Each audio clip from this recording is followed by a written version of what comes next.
To work on the brief, आपने overview करना हमारा मेरा प्रोडक्ट एंड के ऊपर what will be the objective that, right. तो ये चीज़ें जो है ना ये हमने स्टार्ट में डिस्कस करनी होती हैं। ठीक है, आपने अपने ऑब्जेक्टिव्स नोट कर लिए, लाइक, और आपने स्पेसिफिकेशन भी नोट कर ली। Let's suppose project boundary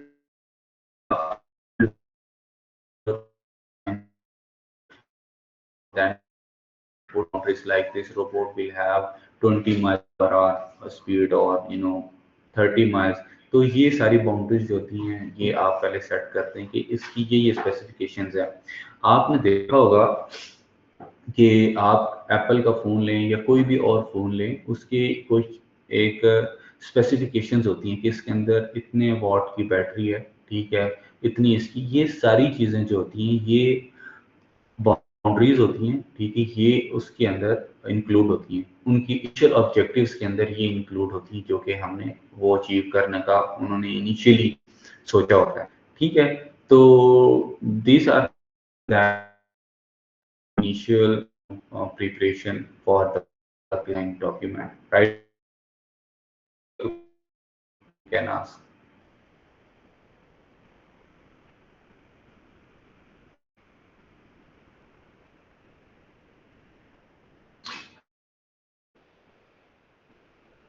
I think it's clear. Let's move forward. Okay, so now comes the concept design phase. अच्छा, concept design phase के अंदर ये होता है कि we thought about different।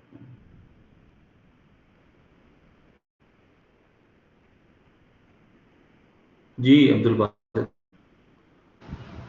Sir मेरा क्वेश्चन ये है कि अगर हमारा ऑब्जेक्टिव होता है कि एक बेस्ट डिज़ाइन बनाएं हम कि यूज़र फ्रेंडली हो और बेस्ट हो, तो फिर हम अगले मॉडल्स में तो एक कमी क्यों रह जाती है अगर हम बेस्ट अगले मॉडल की बजाय पिछले में ही बेस्ट बना दें? मतलब आप ये कह रहे हैं कि हमारे मॉडल्स में कमी क्यों रह जाती है, इज दिस अब इज योर जैसे क्वेश्चन? आईफोन 10 और आईफोन 11 में क्या मतलब हम्म। आईफोन 10 की भी वही टीम थी डिज़ाइन करने वाली और आईफोन 11 की भी वही टीम, तो फिर फ़र्क कैसे लाए वो? अच्छा, फर्क ये होता है ना कि वो सारी चीजें जो है ना वो पहले सोचते हैं कि what exactly will be the upgradation. IPhone 11 या 12 को कंपेयर कर is into the specification, overall shape will remain the same, आपने shape same होगी, लेकिन there will be some changes into the circuitry or the electronic components। ठीक है, तो इस तरह की वो अपग्रेडेशन लाते रहते हैं। ठीक है सर, थैंक यू। ठीक है, ये होता है कि प्रोडक्ट अपग्रेडेशन के लिए जो आप बात कर रहे हो, it's this this question to that, you know, I am on the concept. अंदर हम ये करते हैं कि वी ट्राई है वो एट द के टाइम, लेट्स सपोज जब ये पूरा प्रोडक्ट बन जाएगा तो किस तरह रहेगा। ठीक है, कॉन्सेप्ट डिजाइन आइडियाज, आप ड्राइंग्स करते हैं, ठीक है, बाय हैंड आप स्केचेस बनाते हैं, अच्छा यार इस तरह का नजर आएगा, इस तरह होगा, इस जगह पे बटन होगा, इस तरह यूएसबी के लिए पीसीबी बोर्ड आएगा, इस जगह पे इसका ऑन ऑफ का बटन होगा। So everything you plan is you make different sketches, right।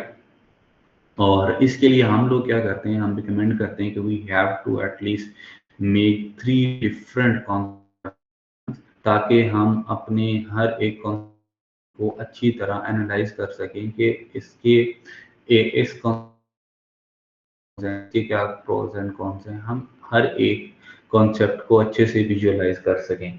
ठीक है, करते हैं, ठीक है, इसके अंदर कॉन्सेप्ट डिजाइन फेज के अंदर। ठीक है, नेक्स्ट इवेलुएट करते हैं कि ये ऊपर each of the concept design is fulfilling those requirements or not, right। Then हम उसको करने के बाद हम इसके ऊपर इसकी रेंडरिंग, अब रेंडरिंग क्या होती है, देखी होंगी, एयरपॉड्स की या माउस की, ठीक है। तो वो आपको उसके अंदर, उस पिक्चर के अंदर आपको जो प्लास्टिक है, अगर प्लास्टिक यूज हो रहा है तो उसका क्लीन इमेज नजर आ रही होती है। इवन प्लास्टिक का टेक्सचर तक आपको नजर आ रहा होता है कि kind of plastic is being,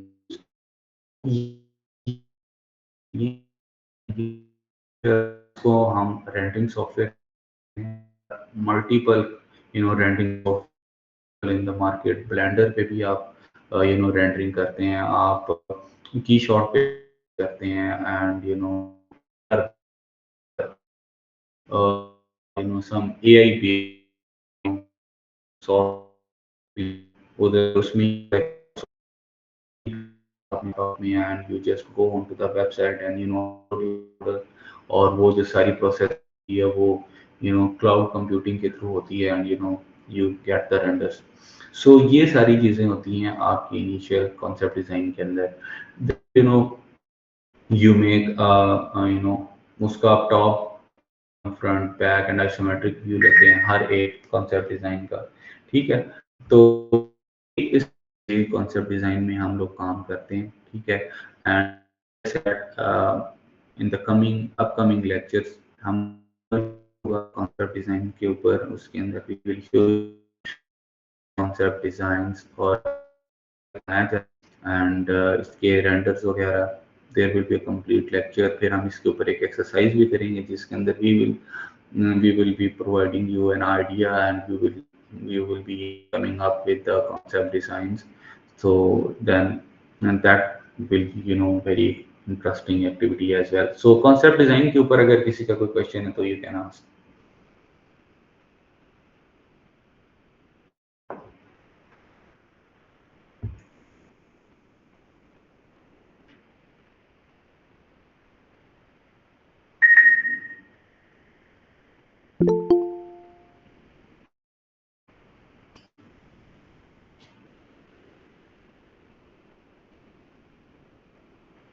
ji Shahzeb, Assalamu alaikum, sir. वालेकुम सलाम जी। Sir, a question on that. I was thinking, just the consideration part, like we consider we are seeing something from scratch. So, would look about different parameters, and how do we balance, the aesthetics and functionality, and the robustness and everything else. We need to consider some things to start the project.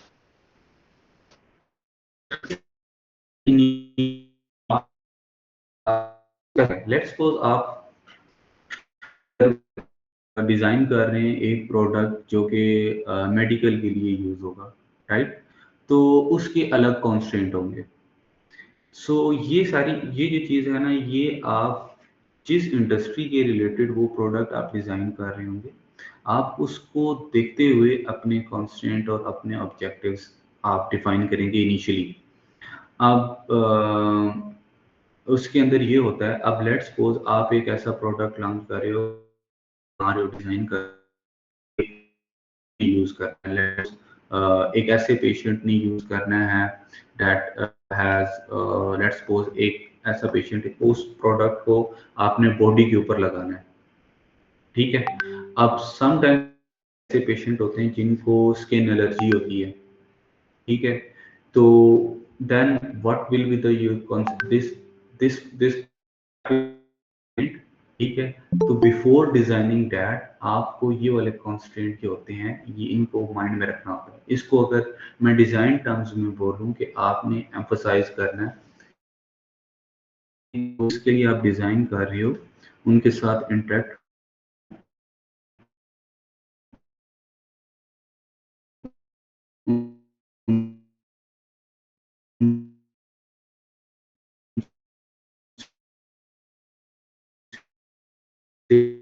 अपना क्या group of people के लिए ना हो, that should be versatile thing, right.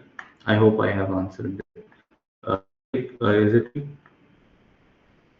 Thank you, sir. It's clear now. Okay, thank you. Okay, I'm moving forward.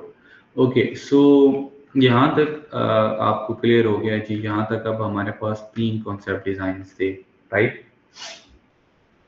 अब 3 concept design हो गए हमारे पास, हमने इस डिस्कशंस की, ठीक है?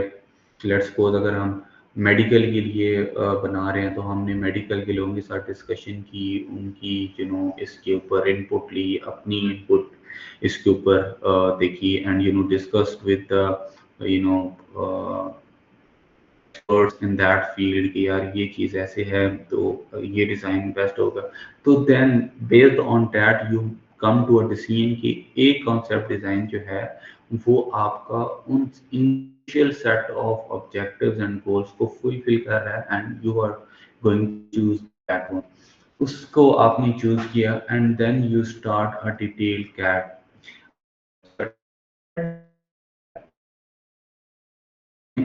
एस्थेटिक और जो एर्गोनॉमिक्स है ना, उसको मतलब रखते हुए, सेम रखते हुए, आपने इसके अंदर जितनी भी लेट्स सपोज इलेक्ट्रॉनिक सर्किटरी है, जितने भी इसके अंदर कंपोनेंट्स हैं जो कि आपने यूज़ करने हैं, ठीक है, जो इसके अंदर लगने हैं, आपने उसकी फिटिंग्स एंड हाउसिंग बनानी है, ठीक है। अब फिटिंग्स का ये होता है that places where that part will be fit in, ठीक है। इधर अगर वो एक पीसीबी को कैसे उस जगह पे प्लेस करना है, कितने स्क्रूज लगेंगे, कितनी डायमेंशन होगी, ठीक है। एंड लेट्स सपोज अगर आप कोई एक ऐसी चीज डिजाइन कर रहे हैं जिसके अंदर मोटर आती है, तो आप मोटर की एक फिटिंग बनाएंगे, एक लेट्स सपोज कि इस जगह पे, इस प्लेस पे मोटर आएगी, तो इस प्लेस पे उसकी डायमेंशंस के अकॉर्डिंग आप प्लेस बनाते हैं, जगह बनाते हैं, इस जगह पे ये फिट इन आ जाएगी, ठीक है। एंड एंड इसके अंदर फिर हम जनाब अगर थोड़ा बहुत उसको अल्टरेट डिजाइन को, तो we can that as concept है, तो उसी को ही लेके चलते हैं। इसके अंदर ना एक बड़ी इंपॉर्टेंट टर्म मैंने लिखी है, दैट इज टॉलरेंसेस, ठीक है। अब टॉलरेंसेस का मतलब ये होता है कि लेट्स सपोज आपके पास आपने एक जगह है, ठीक है, मतलब एक प्रोडक्ट के अंदर लेट्स सपोज यू नो एक पीसीबी है, ठीक है, उस बल्कि नहीं, मैं आसान कर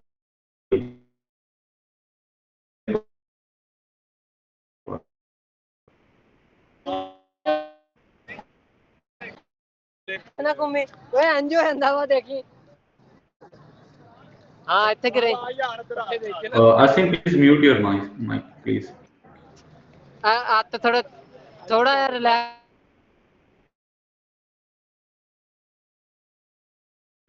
ओके, सो अच्छा, उस टॉलरेंसेस के अंदर ये होता है कि आपने ये देखना होता है कि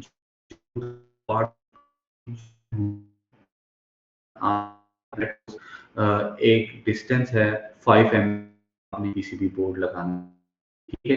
तो आपने उसके अंदर 5 जगह नहीं छोड़नी, आपने 5.5 उसकी जगह,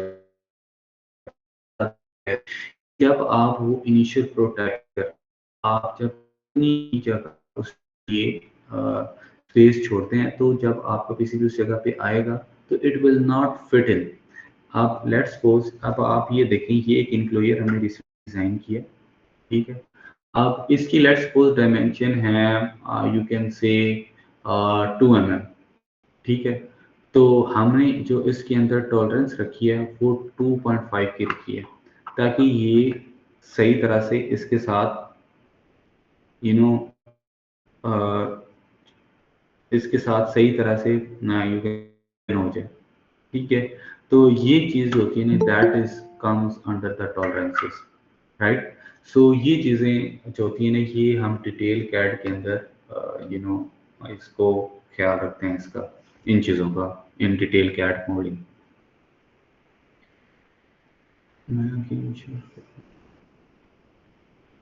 Okay, so it's also in this we also check the materials कि हमने कौन सा मटेरियल यूज करना है, लाइक एबीएस यूज करना है, PTG यूज करना है. So these kind of things that we discussion होती है materials पे इस phase में. And at the end of this task you get the design for 3D printing. आप 3D printing के लिए इस फेज के ऊपर अपने प्रोडक्ट को रेडी कर लेते हो कि अभी इस फेज में आपका जो प्रोडक्ट वो रेडी है 3D प्रिंटिंग. ठीक है, आप 3D प्रिंट करके चेक कर सकते हैं. ठीक है, एंड बस that's it in the detail CAD modelling. ये हम करते हैं डिटेल कैड मॉडलिंग में. इसके अंदर कोई क्वेश्चन है तो ask.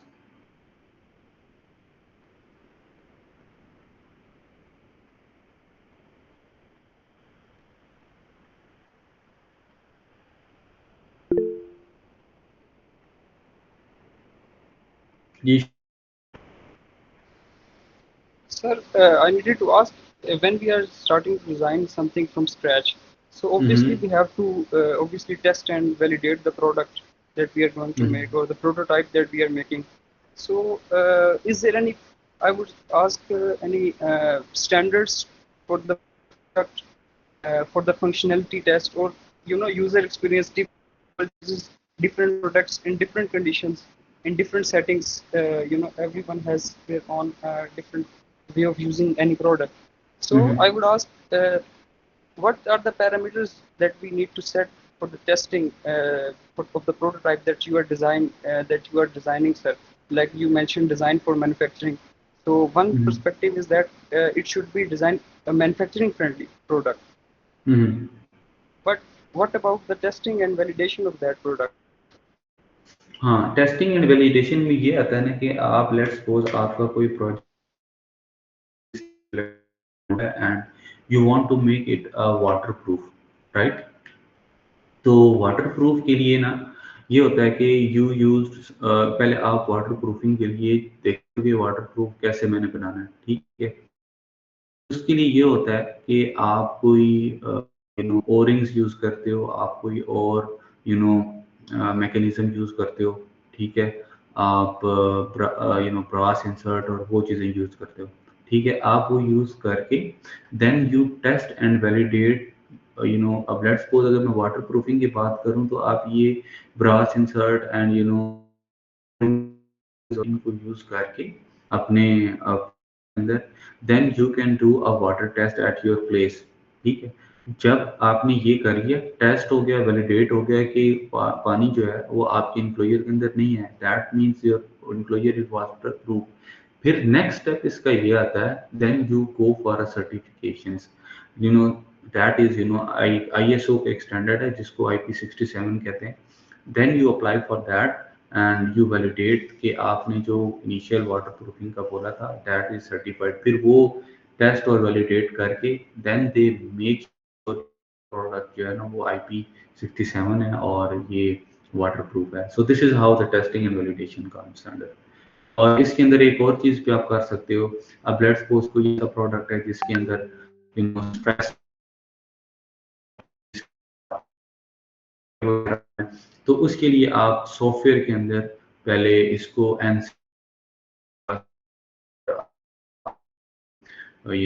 टेस्ट करते हो and you do stress strain analysis and after that you get an idea कि अगर मैं इसका इतना वेट होगा ये ये अगर मैं इस टाइप का मटेरियल यूज करूंगा तो इसकी इतनी स्ट्रेस आती है, इतनी स्ट्रेन आती है. So this is how the testing and validation take place. So yes Abdul Basit please.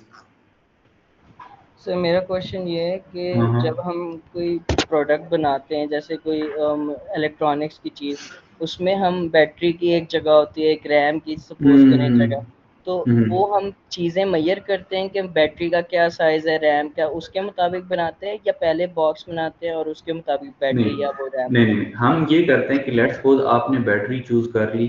ठीक है, then you have to take the dimension of that battery. फिर अकॉर्डिंग टू दैट डायमेंशन आप जो है ना हाउसिंग और फिटिंग बनाते हो उस प्रोडक्ट के अंदर that contains electronic circuitry, right? जी सर. जी. So then Mohtashim, yes please. Sir sir मैंने आपसे सवाल पूछना था कि समटाइम होता है कि जब आप एक अपने आइडिया को लेके आप उसकी मॉडलिंग करते हैं और वो डिज़ाइन परफेक्टली एक्यूरेट होता है, तो समटाइम होता है जब आप उसको मार्केट में लॉन्च करते हैं तो समटाइम होता है कि थोड़ी देर उसको यूज़ करने के बाद वो मटेरियल लोग उसे यूज़ करना छोड़ देते हैं, बंद कर देते हैं। उसकी क्या वजह होती है? यानी कि आपने परफेक्टली अपनी तरफ से उसको बहुत बेहतर बनाया होता है और सर्टिफाइड होता है कि हाँ ये प्रोडक्ट सही है, उसकी क्या वजह बनती है?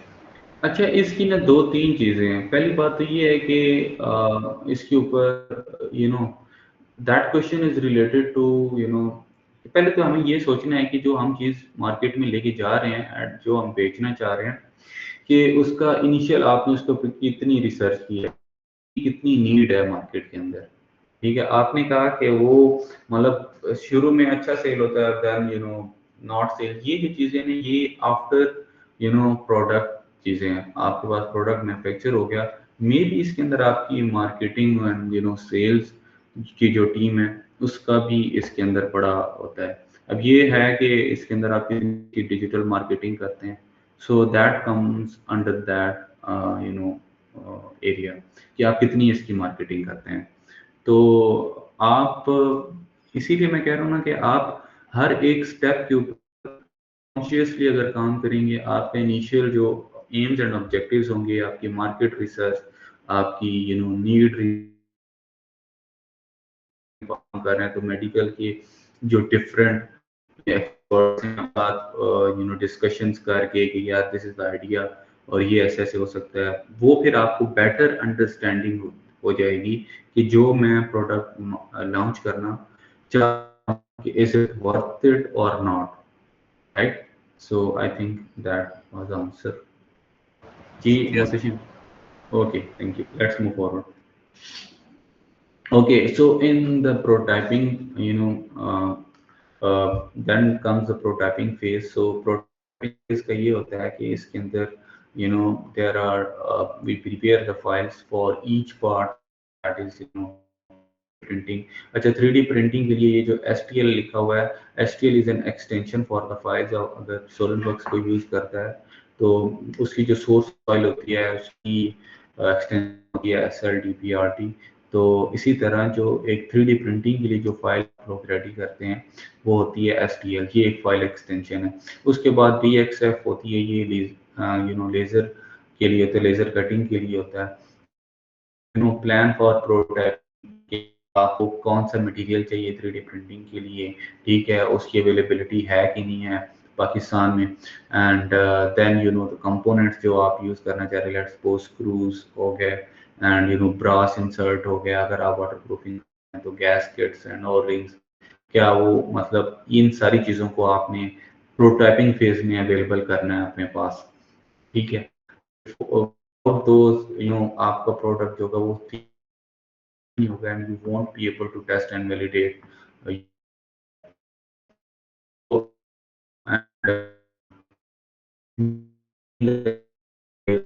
अब लेट्स सपोज आपने उसको किस तरह पैक करना है, प्रोडक्ट को, मटेरियल को किस तरह हैंडल करना है, that comes under this, okay. And so that was all the things that you have to make sure.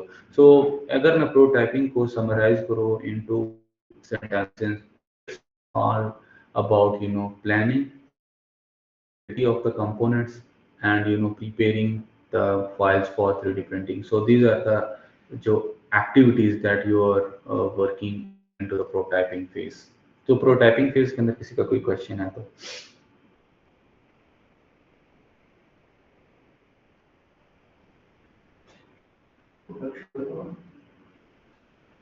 okay.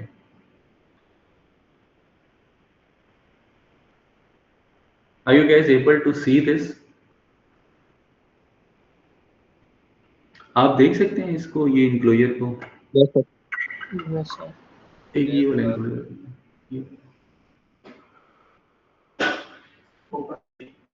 अब ये वाला इंक्लोजर देखा है, ये हमने 3D प्रिंट किया है PTG से। अभी मैं आपको एक दिखाता हूँ जिसके अंदर हमने उसको, ये आप देखें, this is an electronic device that we recently prototype. I am showing you that. और इसके अंदर ये अंदर आप देख सकते हैं ये एलसीडी है, इसके अंदर इसका you know you can say electronic portion सारा।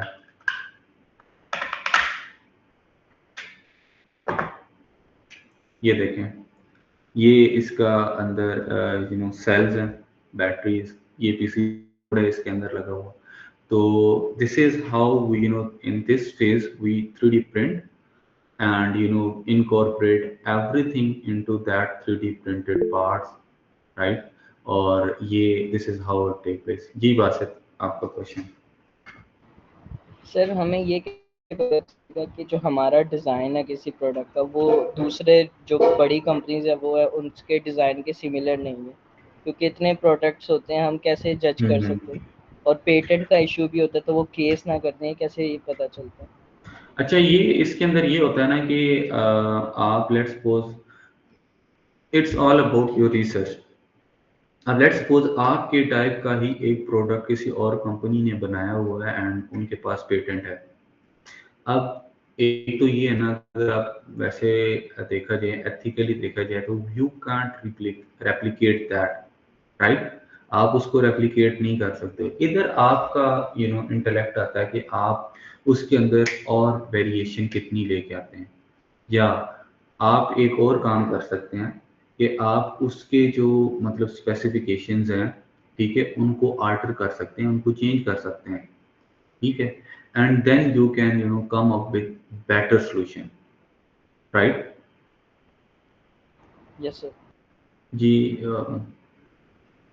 और किसी का क्वेश्चन है प्रोटोटाइपिंग में? I can show you guys the prototype, so you can really imagine के प्रोटोटाइपिंग में किस तरह पार्ट्स बनते हैं। So this and make the housing for that. अगर मैं करीब से आपको दिखा सकूं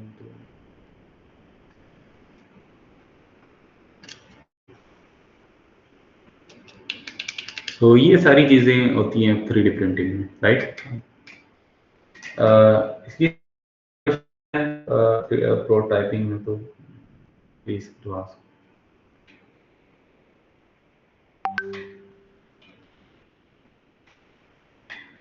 Okay, I think everything is very clear to you. Okay, let's move forward. Hello sir, मेरा एक Yes, क्वेश्चन है। जी जी। सर जैसे कि पीसीबी के अंदर जो फिटिंग करनी होती है, आप कुछ देर पहले भी बता रहे थे कि स्क्रूज वगैरह आपने अप्लाई करने होते हैं, तो ये छोटी छोटी मेजरमेंट्स कैसे लेते हैं? जैसे हमें वर्नियर कैलिपर स्क्रू गेज का तो पता है, लेकिन इस हम्म। लेवल पर हमने यहाँ पर कैसे मेजरमेंट लेनी अच्छा, होती है? इसका ना एक मजे का काम ये होता है कि मतलब आप जो पीसीबी डिजाइनर होता है ना, इधर आपकी कोलैबोरेशन होती है विद पीसीबी डिजाइनर, ठीक है? जो पीसीबी डिजाइनर होता है ना, वो आपको पीसीबी बना के देता है, ठीक है, वो आपको स्टेप फाइल देता है।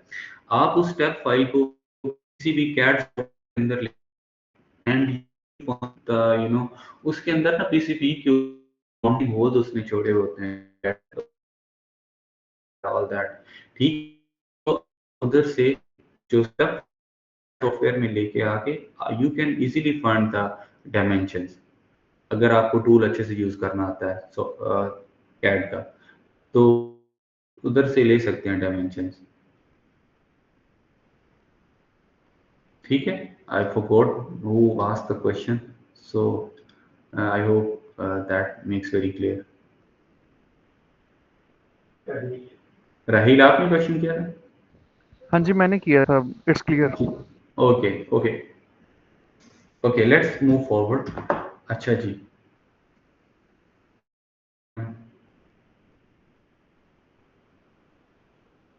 इस पे अच्छा, ठीक है, यहाँ पर आई एम अज्यूमिंग कि यहाँ पर हमने अपना जो एक प्रोटोटाइप था हमने उसको वेरीफाई कर लिया। लेट्स सपोज एक प्रोटोटाइप के अंदर कोई मसला आता, तो हम उसको दोबारा आइटरेट करते हैं, उसको दोबारा 3D प्रिंट करते हैं, दोबारा चेक करते हैं। So that's an iterative process, right? अच्छा, अब आ गया जी डिज़ाइन फॉर मैन्युफैक्चरिंग।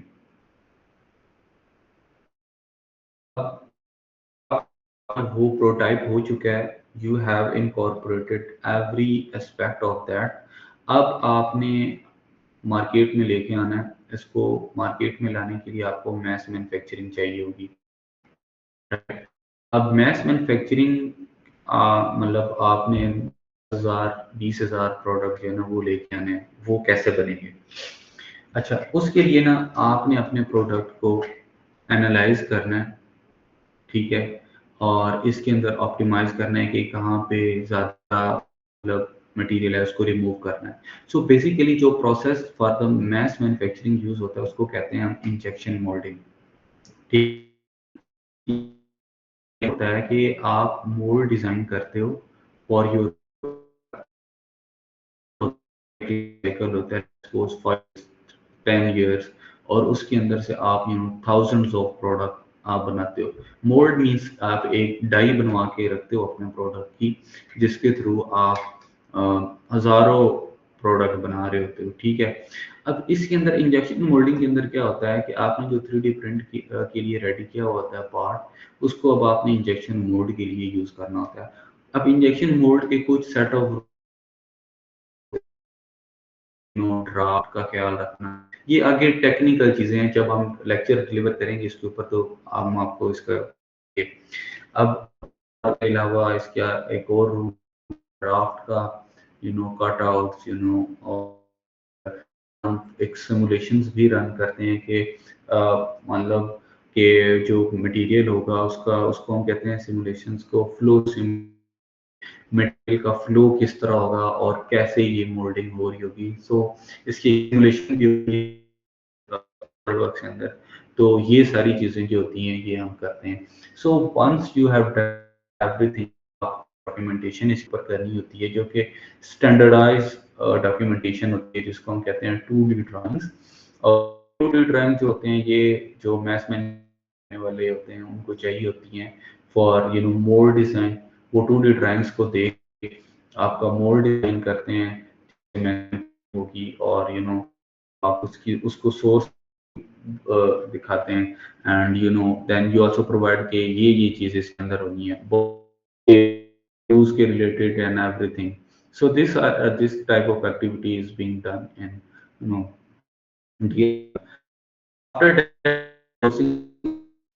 सोर्सिंग।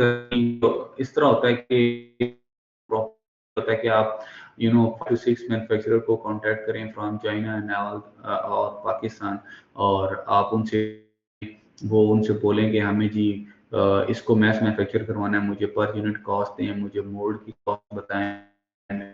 आपको एटलीस्ट आप 5 मैन्युफैक्चरर से कांटेक्ट करें, 5 कोट लें, एंड देन यू एनालाइज के which one is more suitable to you, ठीक है, in terms of finance, in terms of timeline. तो विच एवर सूट्स यू आप उसको चूज कर सकते हैं। So that was the process related to mechanical design, and in the upcoming lectures we will be teaching you every step in more detail. We will also have assignments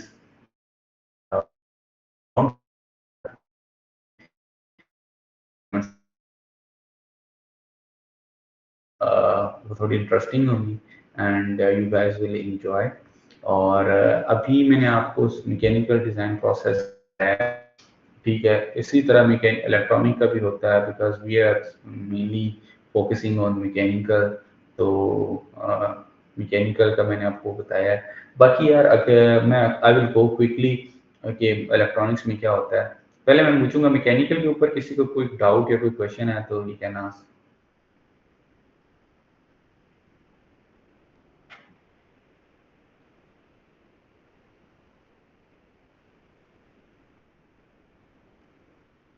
किसी का कोई question है mechanical के related? Okay, let's move on to, I will go very quickly on to the on the electronic portion. So electronic portion में पहला step same है, आपने define करना है, ठीक है। उसके बाद आपने कंपोनेंट सिलेक्शन करनी है। कंपोनेंट सिलेक्शन में ये होता है कि आप एक फ्लो बना लेते हो, और कि ये इस तरह प्रोडक्ट्स होंगे ना, लेट्स सपोज ये मोटर इस जगह पे होगी, देन सिग्नल इस तरह कंट्रोलर की तरफ जाएगा एंड ऑल दैट। तो आप पहले करते हो कंपोनेंट सिलेक्शन, ठीक है। फिर उसके बाद R&D करते हैं। R&D में क्या होता है कि आप जो है ना सर्किट डिज़ाइन करते हो ऑन ब्रेड बोर्ड, जो कि आप यूजली यूनिवर्सिटीज़ में करते हैं। आप कोडिंग कर आप कोड है वो इसके ऊपर ठीक तरीके से काम कर रहा है कि नहीं कर रहा, एंड देन आपका इधर आप सर्किट डिज़ाइन कंप्लीट हो जाता है।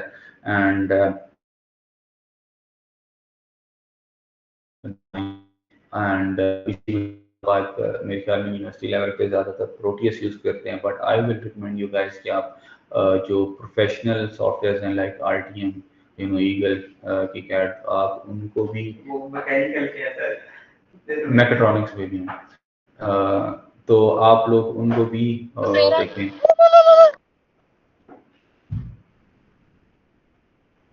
जी जी, आपका कोई क्वेश्चन था?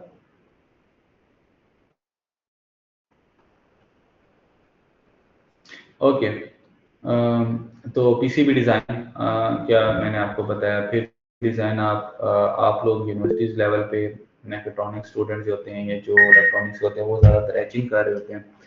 तो this this is what you do in PCB designing. फिर आप उसी पीसीबी डिज़ाइन को फिर दोबारा सोल्डरिंग करके प्रोटोटाइप कर रहे होते हैं। So at the end assembly and documentation होती है। So that's electronics। तो that's all। अभी क्वेश्चन लेते हैं आप लोगों से, अगर आपके कोई क्वेश्चन वगैरह हैं। One by one. जी Abdul Basit please. Sir best software कौन सा है डिज़ाइनिंग के लिए जिसमें फिजिक्स वगैरह भी हम अप्लाई करके दे सकें कि मटेरियल कैसे करें डिफरेंट एनवायरनमेंट्स और उस पर। अच्छा यार, हम जो अपने पास इधर यूज़ करते हैं हम वो यूज़ कर रहे हैं LTM। ठीक है, and LTM is very easy to use, और थोड़ा इसका जो इंटरफेस है वो भी सही है, और कंपोनेंट्स की लाइब्रेरीज वगैरह भी इसकी आसानी से मिल जाती हैं। तो बेसिकली इसको जो सॉफ्टवेयर ज़्यादा क्लिक करता है अच्छे तरीके से वो वही यूज़ करता है। तो इसके ऊपर आप डिफरेंट हैं, कुछ लोग इजी ईडीए कुछ लोगों को सही लगता है, कुछ लोगों को पाईकैड सही लगता है, ईगल इसके ऊपर कुछ नहीं कहा जा सकता। जी, any other question? Sir, I had a question about please. one thing, sir. Sir, actually, I wanted to know about the some common trade-offs, sir. Actually, when we are designing a product, like you have a lot of experience, sir, in this field, sir. You have been designing and developing different products. So, what what could be the or what are the actually the I would say the mostly occurring trade-offs between different functionalities and user experience, I would say. What are the, So sorry?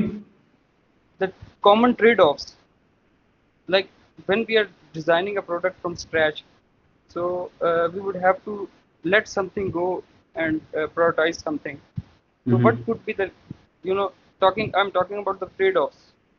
अच्छा, इसके अंदर ये होता है ना कि आप पहले ये समझो कि आप जो प्रोडक्ट बना रहे हो वो किस टाइप के क्लाइंट्स ने यूज करना है। ठीक है, आपकी टारगेट ऑडियंस कौन सी है। Based on your target audience आप ये डिसीजन लेते हैं कि ये चीजें मैंने रखनी है और ये चीजें चली भी जाए तो कोई मसला नहीं है। ठीक है, so it's all about the target audience. शायद जी बात। Yes. सर सकते हैं कि क्या बेसिक एरर्स होते हैं जो एक एज अ बिगनर और जो डिज़ाइनर्स होते हैं वो करते हैं, और रेमेडीज क्या हैं उसकी। अच्छा यार, ये errors with the passage of time जो हमारे अपकमिंग लेक्चर होंगे कॉन्सेप्ट डिज़ाइंस के, उसके अंदर हम आपको डिटेल में बताएंगे, क्योंकि अभी मैं बताऊंगा देन अगेन हम उसी चीज़ को कॉन्सेप्ट डिज़ाइन में डिस्कस कर रहे होंगे, डिटेल में डिस्कस कर रहे होंगे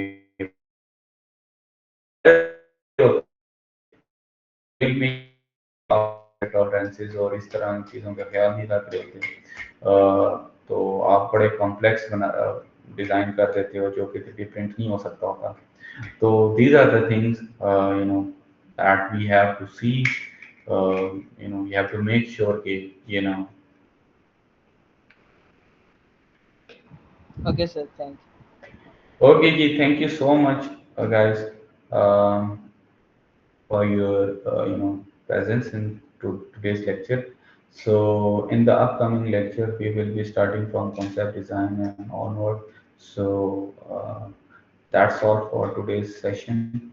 So thank you so much. See you in the next class. Bye.